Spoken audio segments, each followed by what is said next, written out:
हाँ भाई, बताओ। कल हम लोगों ने बाउंडेड लेटाइसिस कर लिया था क्या?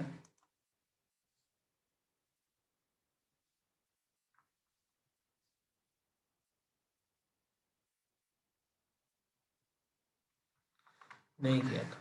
ठीक, कोई बात नहीं। तो आज हम लोग हेडिंग डाल रहे हैं। हमारा फर्स्ट टॉपिक है बाउंडेड लेटाइसिस। ठीक है। अब बाउंडेड लेटाइसिस होती क्या है, इसके लिए पहले आप एक डेफिनेशन समझ लो छोटी सी, फिर मैं आपको समझा देता हूँ।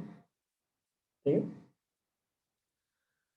अ lattices, capital S L, is called bounded lattices if it has a greatest element I and a least element।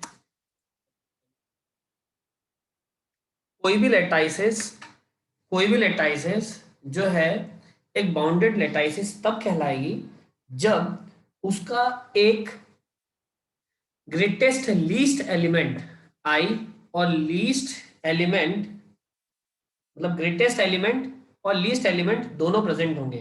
तो ग्रेटेस्ट और लीस्ट एलिमेंट कैसे निकालते हैं वो मैंने आपको सिखाया, ये मैक्सिमम और मिनिमम। ग्रेटेस्ट एलिमेंट और जो लीस्ट एलिमेंट है ये दोनों मैंने आपको सिखाया कैसे निकालते हैं। देखो मैं यहाँ पे लिख भी देता हूँ। Greatest element is equals to maximum element, और जो लीस्ट एलिमेंट है वो इक्वल टू होगा मिनिमम एलिमेंट के। तो मैंने आपको बताया कि जो ग्रेटेस्ट एलिमेंट है और लीस्ट एलिमेंट है ये कैसे निकालते हैं, ये मैंने बताया हुआ है। तो मतलब मैक्सिमम और मिनिमम कैसे निकाल रहे हैं ऑलरेडी ये मैंने आपको सिखाया हुआ है। मैक्सिमम और मिनिमम को निकालने के लिए आपको ये देखना है कि आपका मैक्सिमल एलिमेंट और मिनिमल एलिमेंट है या नहीं। तो अगर मैक्सिमल और मिनिमल एलिमेंट प्रेजेंट है और उनमें एक ही एलिमेंट है तो वो एक एलिमेंट उसका ग्रेटेस्ट और लीस्ट हो जाएगा। ठीक है। कैसे हो जाएगा, एक एग्जांपल समझते हैं। और किसी का भी अगर मैक्सिमम और मिनिमम एलिमेंट प्रेजेंट है तो मतलब वही लेटाइसिस उसकी क्या है, बाउंडेड लेटाइसिस है। इस बात को समझें, वही उसकी बाउंडेड लेटाइसिस है। फॉर एन एग्जाम्पल मैं ले लेता हूं, मान लो एक सेट है ए, वो है ए बी सी, और मेरे को बात कर रहा है इसके पावर सेट की या सबसेट की। ऐसा एग्जांपल मैंने पहले कराया हुआ है। इसके पावर सेट या सबसेट की मैं बात कर रहा हूँ। ठीक है, कोई दिक्कत, इसकी मैं बात कर रहा हूँ। तो पावर सेट और सबसेट की मैं बात कर रहा हूँ। तो पावर सेट और सबसेट जो है वो इसके क्या होंगे, पी ऑफ ए, वो हो जाएंगे फाइव ए बी सी, और ए कॉमा बी, ए कॉमा सी, बी कॉमा सी, और ए कॉमा बी कॉमा सी। टोटल 8 इसके बनेंगे, 1 2 3 4 5 6 7 8, टोटल 8 है। तो 8 इसके सबसेट हो गए। हरी बात समझ में, 8 इसके सबसेट हो गए, है ना। तो ये हम लोग कैसे निकालते हैं, 2⁻³ से हम लोग निकालते हैं, सबको पता है। ये ऑलरेडी हमने पहले ऐसा एग्जाम्पल किया हुआ है ऐसे डायग्राम में। अब अगर मैं इसका ऐसे डायग्राम बनाऊंगा तो हम लोगों ने लिया सबसे पहले 5, 5 से 3 एलिमेंट कनेक्ट करें, ए बी और सी, है ना। फिर उसके बाद आ जाएगा हमारे पास ए कॉमा बी कॉमा सी, या ए कॉमा सी ले लो, और इधर आ जाएगा, इधर ले लो आप, यहाँ ये एक एलिमेंट हो गया, ये दूसरा एलिमेंट हो गया ए कॉमा सी, और ये तीसरा एलिमेंट हो गया आपके पास बी कॉमा सी, और यहाँ पे आपका चौथा एलिमेंट एक सबसे लास्ट आ जाएगा ए कॉमा बी कॉमा। ये ऑलरेडी मैंने करवाया हुआ है ऐसा एग्जांपल आप लोगों को, जब मैक्सिमम एलिमेंट और मिनिमम एलिमेंट मैंने बताया था। तो ये देखो, ये इससे कनेक्टिविटी कर रहे हैं तो ये ऐसे डायग्राम बन रहा है हमारा, ये देख लो, ये ऐसे डायग्राम बन गया। ए बी से कनेक्टेड है, बी भी इससे कनेक्टेड है, फिर ये ए सी इससे कनेक्ट हो गया, तो ये सी भी इससे कनेक्ट हो गया, फिर ये बी से कनेक्ट हो गया और सी भी से कनेक्ट हो गया, और ये इधर से ए वाला पार्ट आ जाएगा, इधर से ये बी सी वाला पार्ट आ जाएगा और ये आ जाएगा। ये इस तरीके से डायग्राम बनता है। ये एक ऐसा डायग्राम है, अगर ए सेट में दे रखा है एबीसी, एबीसी के, ठीक है, एबीसी के अगर आपके पास है तो उसका ये डायग्राम बन रहा है। इसमें कोई डाउट है तो पूछ लो पहले जल्दी से फटाफट।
भाई कोई दिक्कत है क्या, बताओ, यस और नो।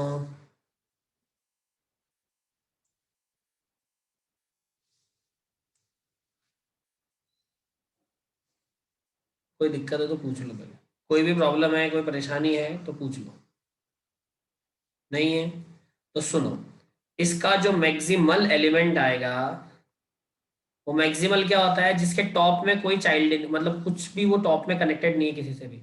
तो एबीसी टॉप में किसी से भी कनेक्टेड नहीं है, तो इसका मैक्सिमल एलिमेंट क्या हो गया, एबीसी हो गया पूरा का पूरा। ऐसे ही मिनिमल एलिमेंट क्या होता है, जिसके बॉटम में कुछ भी नहीं हो। तो फाइव के बॉटम में कुछ भी नहीं हो, किसी से कनेक्टेड नहीं है, तो इसका मिनिमल एलिमेंट क्या हो गया, फाइव हो गया।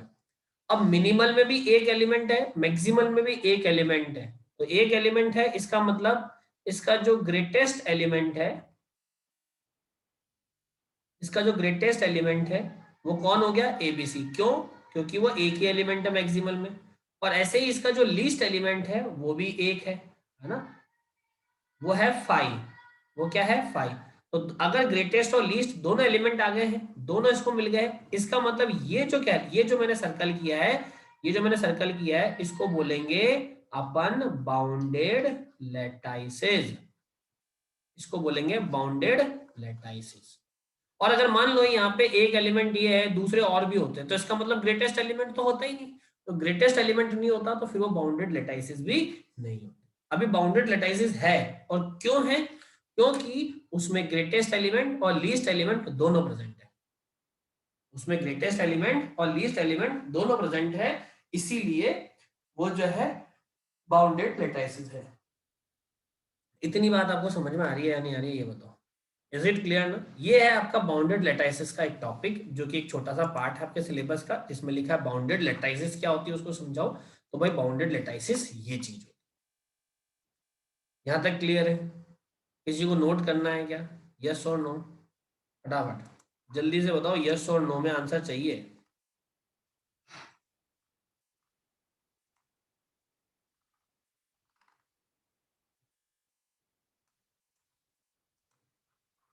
ठीक है, कोई डाउट नहीं।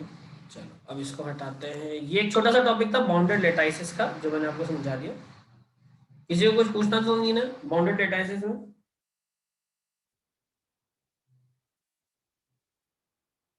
भाई किसी को कुछ पूछना है तो आप पूछ सकते हो, बाउंडेड लेटाइसिस में किसी को कुछ पूछना है तो आप पूछ सकते हो, ऐसी कोई टेंशन वाली बात नहीं। बाउंडेड लेटाइसिस का मीनिंग ये होता है, मैंने बता दिया। कांता, मोनू सिंह, दीक्षित, अमित, बेटा आप लोगों को कुछ पूछना है क्या इसमें, क्लियर है बच्चों। ठीक है, अब बाउंडेड लेटाइसिस के बाद में एक टॉपिक है जो कि बीएससी मैथ्स वाले पार्ट में आता है। थोड़ा सा बड़ा टॉपिक है, लेकिन आपके सिलेबस में इतना बड़ा पार्ट वो नहीं है। आपके सिलेबस में छोटा सा पार्ट है जिसे बोलते हैं प्रोडक्ट ऑफ लैटाइसिस, प्रोडक्ट ऑफ लैटाइसिस या प्रोडक्ट ऑफ लैटिस। ठीक, इसका प्रूफ भी होता है, तो जब बीएससी में पढ़ाते हैं तब तो इसका प्रूफ भी बताते हैं, लेकिन आपके सिलेबस में इतना नहीं है। तो let A and B be two lattice, then A multiplied by B is equals to A comma B, ठीक है, where A is belongs to capital A and B belongs to capital B। A जो है, जो A element है वो set A को belong कर रहा है, और स्मॉल b जो एलिमेंट है वो सेट B को बिलोंग कर रहा है। इज अ पोसेट, ये क्या है बच्चों, पोसेट है under relation less than equal to. इस रिलेशन के अंडर में ये क्या है, एक पोसेट है, रिलेशन है लेस देन इक्वल टू का, हमेशा यही होगा, ध्यान रखना। तो defined by a1 comma b1 is always less than equal to a2 comma b2। अब इसका मीनिंग क्या है, ये लाइन बहुत इंपॉर्टेंट है, ये मैं समझाता हूं। If a1 is less than equal to a2 in set A and b1 is less than equal to b2 in set B, so A and B मतलब मल्टीप्लाई में is called product of lattices, product of lattice. अब समझो ये question क्या कहना चाह रहा है, या ये डेफिनेशन क्या बोलना चाह रही है, या इसका मीनिंग एक्चुअल में है क्या, उसको समझते है ना। आप उसको समझने की कोशिश करो, मैं आपको समझाता हूँ, थोड़ा सा इंपॉर्टेंट है। तो कैसे समझेंगे, कैसे होगा वो मैं बता रहा हूँ, आप बस ध्यान दो इधर, है ना। कैसे होगा वो मैं समझा रहा हूँ, आप बस ध्यान दो इधर, देखो ध्यान से। भाई मान लो एक कोई सेट है ए, पहले मैं इस डेफिनेशन को पूरी को समझा रहा हूँ कि डेफिनेशन बोल रहा है, इस डेफिनेशन का मीनिंग क्या है, पहले मैं इसको समझा रहा हूँ आपको, ठीक है, बाद में बाकी चीजें समझाता हूँ। तो सबसे पहले मैंने एक एग्जांपल लिया, मान लो एक सेट है ए, उसमें है 1 2 3, और एक दूसरा सेट लिया बी, उसमें मान लो ए बी सी, है ना। तो a मल्टीप्लाई बाय b जो होता है वो क्या होता है, ये मैंने आपको जब सेट का मल्टीप्लीकेशन सिखाया था तब मैंने बताया था। तो a इंटू बी होगा, पहले भाई 1 a से भी मल्टीप्लाई होगा, 1 जो है वो b से भी होगा, 1 जो है वो c से भी होगा। ऐसे ही फिर 2 a से होगा, 2 जो है वो b से भी हो जाएगा, और 2 जो है वो c से भी हो जाएगा। सेम 3 a से भी होगा, 3 b से भी होगा, और 3 c से भी। ऐसे तो ये जो मल्टीप्लीकेशन है दो सेट्स का, इस तरीके से किया जाता है। तो जो प्रोडक्ट ऑफ लैटाइसिस है उसमें भी यही करेंगे, मतलब तो यही है, मल्टीप्लाई तो ऐसे ही होता है, मल्टीप्लाई करने का दूसरा तरीका तो है नहीं। तो फिर ऐसा कौन सा केस है जो ए मल्टीप्लाई बी को हम लोग प्रोडक्ट ऑफ लैटाइसिस भी बोलेंगे। ये लैटाइसिस वर्ड की इंपॉर्टेंस कहाँ है, तो बेटा प्रोडक्ट ऑफ लैटाइसिस में आपको लेस देन इक्वल टू ये मेन सिंबल देखना होता है। इसमें ये देखना होता है कि ये जो रिलेशन, ये जो मल्टीप्लीकेशन, जो रिलेशन आर दिया गया है, इससे सब कनेक्टेड होने चाहिए। तो जो जो इससे कनेक्टेड है उसको हम लिख देंगे, तो उसको बोलेंगे प्रोडक्ट ऑफ लैटिस। कैसे कैसे कि ये जो a1 है ये लेस देन इक्वल टू होना चाहिए a2 से, और ये जो b1 है वो लेस देन इक्वल टू होना चाहिए b2 से। तो कहने का मतलब इनमें से आप कोई भी दो रैंडम बंदे उठाओगे, जैसे मैंने 1 कॉमा ए और 1 कॉमा बी उठाया, रैंडम उठाया, तो उस केस में ये a1 b1 हो जाएगा और ये a2 b2 हो जाएगा। इसको इससे कंपेयर करेंगे, इसको इससे कंपेयर करेंगे, अगर वो दोनों इस कंडीशन को सेटिस्फाइड करते हैं तो इसका मतलब ये और ये आपके पास प्रोडक्ट ऑफ लैटिसेस में काउंट हो जाएगा, वरना ये प्रोडक्ट ऑफ लैटिसेस में काउंट नहीं होगा। अगर वो कंडीशन को सेटिस्फाइड करता है तो प्रोडक्ट ऑफ लैटिसेस में काउंट होगा, और अगर वो कंडीशन, जो प्रोडक्ट की कंडीशन है, इसको लेस देन इक्वल टू इसको सेटिस्फाइड नहीं करता है तो इसका मतलब वो प्रोडक्ट ऑफ लैटिसेस भी नहीं है। इतनी बात आपको समझ में आ रही है क्या? ये जो प्रोडक्ट ऑफ लैटिसेस की रामायण है, ये जो थ्योरी है, ये जो कॉन्सेप्ट मैंने बताया है, क्या आपको ये कॉन्सेप्ट समझ में आया है क्या? ये समझाओ आप। क्या ये कॉन्सेप्ट आपके दिमाग में बैठा है क्या? सभी के, सिर्फ अमित का रिप्लाई आया, बाकी बच्चों का रिप्लाई नहीं है। अगर कॉन्सेप्ट में किसी को कहीं भी तकलीफ है, समस्या है, परेशानी है कि नहीं सर ये जो आपने बात बोली ये समझ में नहीं है, ये या ये पॉइंट हमारे दिमाग में नहीं बैठा, तो आप उसको पूछ सकते। क्लियर? तो ये जो नोट, अब धर्माज्ञा तो है नहीं, वो अकेला ही नोट करता है, आप लोग तो शायद स्क्रीनशॉट लेते हो, बाद में करते हो, वट आपकी जो भी कहानी है, तो अगर देख लो नोट करना है तो आप कर लीजिए।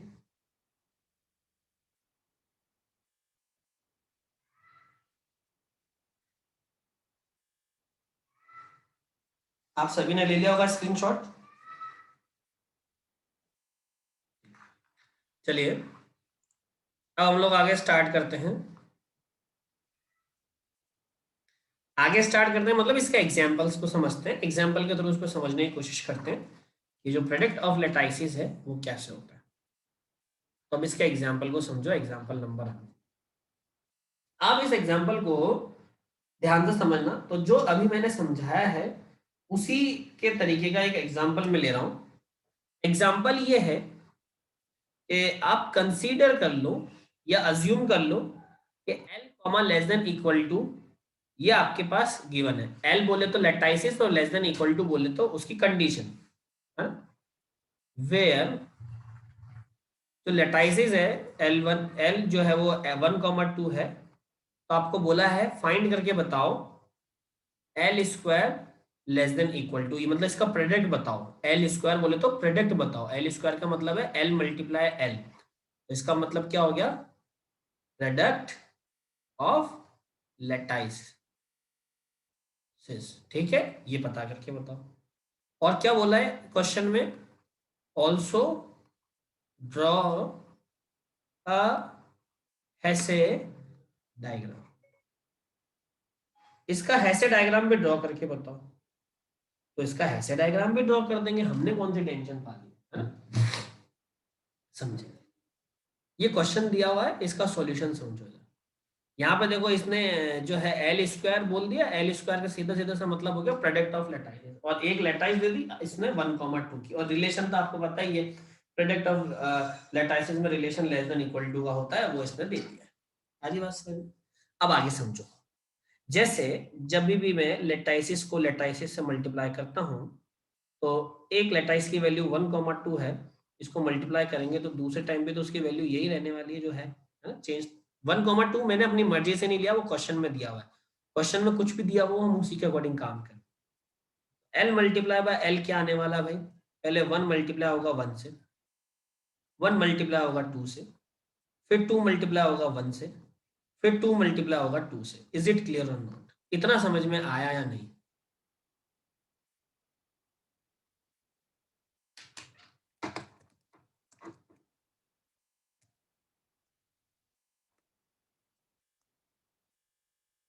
समझ में आया? ठीक है, अब इतना समझ में आया तो आगे देखो।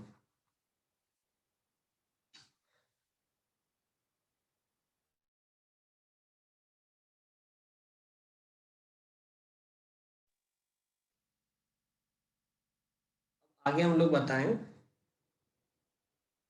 तो उसको समझो ध्यान से। मेरे को इसका जो लेस देन इक्वल टू वाला कॉन्सेप्ट है उसको मेरे को लेके चलना है और हर केस में उसको चेक करना है। तो बेटा मेरी बात को समझना, सबसे पहले मैं 1,1 के लिए चेक करता हूं, तो 1,1 के साथ में मैंने लिया 1,2, 1,1 के साथ में मैंने लिया 1,2, तो ये A1 हो जाएगा, ये B1 हो जाएगा, ये A2 हो जाएगा, ये B2 हो जाएगा, ये पहला केस में चेक कर रहा हूं, तो A1 is less than equal to A2 होना चाहिए। तो A1 की वैल्यू है 1, less than equal to A2 की वैल्यू है 1। 1 1 से छोटा नहीं होता लेकिन इक्वल टू जरूर होता है, इसलिए ये कंडीशन ट्रू। फिर B1 जो है वो लेस देन इक्वल टू होना चाहिए B2 के, तो B1 की वैल्यू 1 है और B2 की वैल्यू 2 है, तो 1 2 से छोटा होता है, तो इसीलिए ये कंडीशन ट्रू है। तो मैं ये कह सकता हूं इस कंडीशन के लिए कि 1,1 is less than equal to 1,2, condition should be true. ठीक है, सारी बात समझ। ये पहला केस हुआ जब 1 1 को 1 2 के साथ कंपेयर किया। अब दूसरा केस मैं ले रहा हूं, जब 1,1 को आपको कंपेयर करना है 2,1 से। हर एक एलिमेंट को हर एक एलिमेंट से कंपेयर करेंगे, बात को समझ के चलना। तो यहाँ पे ये A1 B1 हो जाएगा और ये A2 B2 हो जाएगा। तो अगर A1 less than equal to A2, A1 की वैल्यू 1, A2 की वैल्यू 2, तो 1 तो 2 से छोटा होता है, इसका मतलब कंडीशन हो गई ट्रू। ऐसे ही B1 is less than equal to B2, तो B1 की वैल्यू है 1 और B2 की वैल्यू है 1। 1 1 से छोटा नहीं होता लेकिन इक्वल टू जरूर होता है, इसलिए कंडीशन हो गई ट्रू। और इसी के बिहाफ पे ये कह सकता हूं कि 1,1 is less than equal to 2,1, it's condition also should be true. ये दूसरा केस। तीसरा केस में लेता हूं, अभी दूसरा केस ये ले लेता हूं, तीसरा केस इसके साथ कंपेयर करना पड़ेगा। तो 1,1 एंड 2,2 मैंने ये दूसरा केस, थर्ड केस। तो उसमें ये A1 ये B1 ये A2 ये B2 हो गया। तो मेरे को चेक करना है वही A1 is less then to A2, ठीक है। और दूसरा केस है B1 is less than equal to B2। तो A1 की वैल्यू 1, A2 की वैल्यू 2, 1 2 से छोटा होता है, कंडीशन ट्रू। B1 की वैल्यू 1, B2 की वैल्यू 2, 1 2 से छोटा होता है, कंडीशन ट्रू। इसी बिहाफ पे 1,1 is less than equal to 2,2 होता है, कंडीशन ये भी true है। चौथी कंडीशन लेते हैं। तो 1 पूरा कंपेयर हो चुका है, सबसे चेक कर लिया है, तो अब मेरे को 1,2 को चेक करना पड़ेगा। तो 1,2 को मेरे को चेक करना है 2,1 के साथ में। क्यों? क्योंकि 1,2 को ऑलरेडी मैं 1,1 के साथ में पहले ही चेक कर चुका हूं। तो 1,2 को मैंने चेक किया है 2,1 से। तो देखो इधर 1 2 से छोटा होता है, इधर 2 1 से छोटा नहीं होता है। समझ रहे हो? मैं इसको लिख के बता देता हूँ, रुक जाओ। ये A1 ये B1 ये A2 ये B2। तो A1 less than equal to A2 कंडीशन, और चेक करनी है दूसरी, B1 is less than equal to B2। तो A1 की वैल्यू 1 और A2 की वैल्यू 2, तो ये कंडीशन हो गई है ट्रू। B1 की वैल्यू 2 और B2 की वैल्यू 1, ये कंडीशन हो गई है फॉल्स। तो एक भी कंडीशन फॉल्स हो गई है, इसका मतलब ये प्रोडक्ट ऑफ लैटिसेस में इंक्लूड नहीं होगा, ये कंडीशन हो गई है। 1 1 का रिलेशन सबसे बनेगा लेकिन 1 2 का रिलेशन 2 1 से नहीं बन सकता। पांचवी कंडीशन चेक कर रहा हूं 1,2 और 2,2 की। 1,2 और 2,2 की, तो ये A1 B1 A2 B2, A1 is less than equal to A2 और B1 is less than equal to B2। A1 की वैल्यू 1, इसकी वैल्यू 2, कंडीशन हो गई है ट्रू। इसकी वैल्यू 2, इसकी वैल्यू 2, कंडीशन हो गई है ट्रू। तो इसका मतलब मैं ये कह सकता हूँ 1,2 less than equal to 2,2, condition है ट्रू। ये बात समझ में आ रही है या नहीं आ रही है, इतना बता दो। 5 कंडीशन में चेक कर चुका हूं, ठीक है। 6 कंडीशन चेक करने के लिए मेरे पास लास्ट क्या रहता है, 1,2 को मैंने चेक कर लिया। 2,1 को मैं इससे ही चेक कर सकता हूँ, 2,1 एंड 2,2, ठीक है। तो ये A1 ये B1 ये A2 ये B2। तो A1 is less than equal to A2 and B1 is less than equal to B2। तो A1 की वैल्यू 2 और less than equal to A2 की वैल्यू 2, कंडीशन ट्रू है। इसकी वैल्यू 1, इसकी वैल्यू 2, कंडीशन ट्रू है। इसका मतलब 2,1 is less than equal to 2,2, ये कंडीशन भी क्या हो गई है, ट्रू।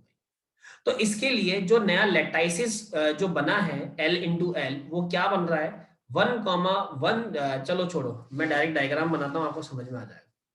इतनी बात सबके समझ में आ गई है तो बताओ, इतनी बात सबके समझ में आ गई है तो बताओ, क्लियर है सबके? नो, स्क्रीनशॉट ले लेना, मैं ये वाला पार्ट रिमूव कर रहा हूँ, ये ऊपर वाला ना, मैं यहाँ पे डायग्राम बना रहा हूँ, ये रिमूव कर रहा हूँ मैं, है ना। स्क्रीनशॉट ले लो फटाफट से, ले लिया होगा, ठीक है। अब देखो मैं यहाँ पे डायग्राम बना रहा हूँ। तो सबसे छोटा 1,1 है, तो मैंने यहाँ पे बनाया ये 1,1, 1,1 तो 1,2 से भी कनेक्ट है इधर, तो ये 1,2 से भी कनेक्ट है। बात समझ में आ रही है? तो 1,1 से भी बना सकते हो और डायरेक्ट आप 1,2 से भी बना सकते हो, कैसे भी बना सकते हो, मतलब आपकी जैसी इच्छा है आप बना सकते हो। ऐसे डायग्राम की क्लास ऑलरेडी हमने ली हुई है। तो ये 1,2 से भी कनेक्टेड है और ये जो है 2,1 से भी कनेक्टेड है। देखो 1,1 जो है वो 1,2 से भी कनेक्टेड है और 1,1 जो है वो 2,1 से भी कनेक्टेड है। अब आप मेरी बात को समझना ध्यान से। तो 1,1 1,2 से कनेक्टेड था, बना दिया। 1,1 2,1 से कनेक्टेड था, बना दिया। 1,1 2,2 से कनेक्टेड है, लेकिन ये देखना है कि 2,2 से 1,1 के अलावा कोई और बंदा भी कनेक्टेड है क्या। तो पहले मेरे को बोला है 1,2 और 2,1 आपस में कनेक्टेड नहीं है, तो 1,2 और 2,1 को आपस में कनेक्ट नहीं करना है, इस बात को ध्यान रखेंगे क्योंकि वो कनेक्टेड नहीं है। लेकिन ये बात बोली है नेक्स्ट लाइन में कि 1,2 जो है वो 2,2 से कनेक्टेड है, तो 1,2 अगर 2,2 से कनेक्ट हो गया तो इसका मतलब 1,1 ऑटोमेटिकली इससे कनेक्ट हो चुका है। और लास्ट में मेरे को ये भी बोला है कि 2,1 इज ऑल्सो कनेक्टेड विद 2,2, तो 2,1 इज ऑल्सो कनेक्टेड विद 2,2, ये 2,2 से। तो ये क्या है इसका ऐसे डायग्राम, ये ऐसे डायग्राम है। और ये क्या है आपका, ये है प्रोडक्ट ऑफ लैटिस। ये बात आपकी जो इस डायग्राम में पूछा था, इस क्वेश्चन में पूछा था, वो हमने क्लियर कर दिया है। इस क्वेश्चन में जो जो बातें बोली थी वो हमने सब बना दिया है। तो बताओ ये बात आपके दिमाग में क्लियर है या नहीं है। ये बात समझ में आ गई क्या, यस और नो सभी को। प्रोडक्ट ऑफ लैटिस समझ में आ गई क्या। जल्दी से, एक जने ने रिप्लाई किया है, हाँ शाबाश, दूसरे ने किया है। बाकी जनों का क्या सीन है भाई, सबको समझ में आई है क्या। प्रोडक्ट ऑफ लैटिस, इसका स्क्रीनशॉट ले लो बेटा।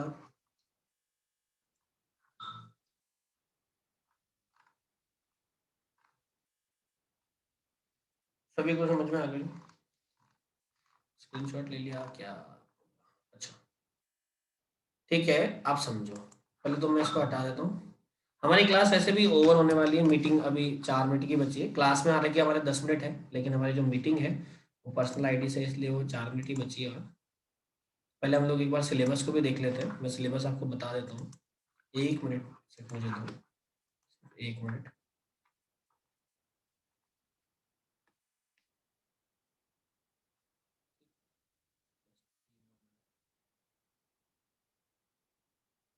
सिलेबस को एक बार डिस्कस कर लेते हैं, तो उससे होगा क्या, आपका इजी हो जाएगा सारी कहानी ना।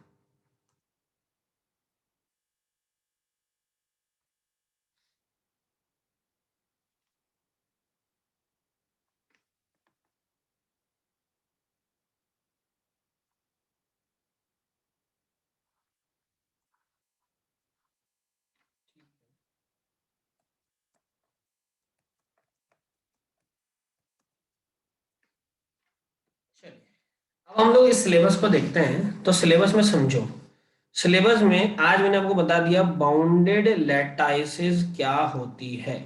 मैंने आपको बता दिया डायरेक्ट प्रोडक्ट ऑफ लैटाइसेस, ये मैंने बता दिया। कल की क्लास में, जो हमारी कल वाली क्लास है सैटरडे की, उसमें हम देखेंगे बूलियन अलजेब्रा क्या होता है, या जो लेटाइ। अच्छा, बूलियन अलजेब्रा भाई दो तरीके से है। एक तो बूलियन अलजेब्रा है आपके वो के मैप वाला बूलियन अलजेब्रा, और एक यहाँ पे बूलियन अलजेब्रा हम लेटाइसिस के फॉर्मेट में भी पढ़ेंगे, बात को ध्यान रखना।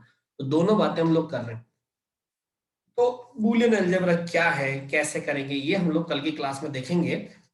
तो बेटा एक बात को समझेंगे, ये जो गेट्स वाला टॉपिक है, ये जो गेट आ रखे हैं, ये वाली कहानी, इस गेट के बाद ये जो बूलियन अलजेब्रा और उसकी एप्लीकेशन है, ये ऑलरेडी हम लोग के मैप में डिस्कस कर चुके हैं। जो आपने एंड और नॉट, ये सारे गेट्स बनाए थे, लेकिन फिर भी एक बार मैं आपको शॉर्ट इंट्रो चीजों का दे दूंगा, जिससे कि आपके लिए इजी हो जाएगी चीजें। ठीक है, तो कल की क्लास में मैं आपको समझाऊंगा बूलियन अलजेब्रा क्या होता है, या बूलियन अलजेब्रा को लैटिस में किस तरीके से यूज कर रहे हैं, और होमोमॉर्फिज्म क्या होता है। चांसेस रहे तो हम दोनों ही एक साथ कर लेंगे, और नहीं तो कोई बात नहीं है। हम लोग क्या करेंगे, एक चीज को हम लोग पहले करेंगे और बाद में बाकी चीजों को डिस्कस करेंगे।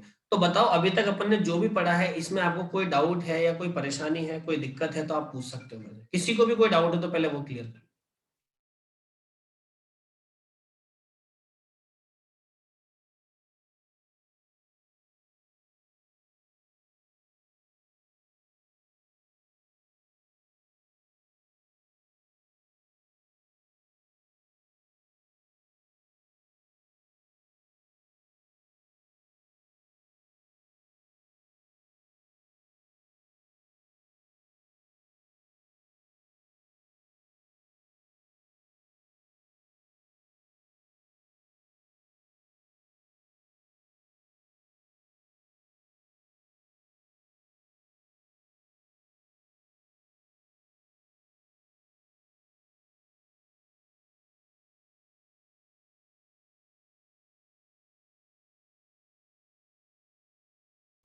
सभी को क्लियर है? A to Z बच्चों को, हर एक बच्चे को?